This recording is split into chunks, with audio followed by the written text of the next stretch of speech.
Buonasera e ben ritrovati con il TG Flash di New Sicilia, di seguiti i titoli più importanti del pomeriggio. In apertura le parole di Renato Schifani, che ha ringraziato i suoi per la dura presa di posizione dopo l'attacco di Davide Faraone allo stesso presidente della regione. Le soluzioni non si trovano con gli ultimatum, questo è il commento di Schifani sulla richiesta degli esponenti del centrodestra di estromettere dalla giunta di Palermo Italia Viva.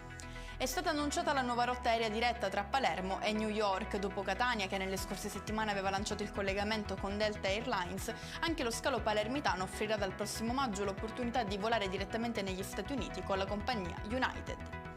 Si chiamava Ugo Vinci, il giovane morto ieri sera in un incidente stradale a Enna. Il 24enne, rimasto intrappolato nell'auto in fiamme, era uno studente della facoltà di medicina alla Core. Tanti messaggi di cordoglio sui social scritti da chi lo conosceva.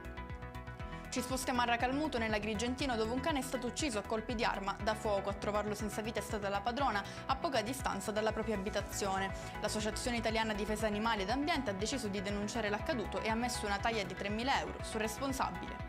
Chiudiamo con il meteo. Per domani si prevedono in mattinata nuvole sparse, soprattutto nel Messinese, ma nel pomeriggio torneranno a prevalere cieli sereni, temperature ancora ben oltre i 25 gradi su quasi tutte le province. E con questo è tutto, prossimo appuntamento domani alle 13:30. Grazie per averci seguito, arrivederci.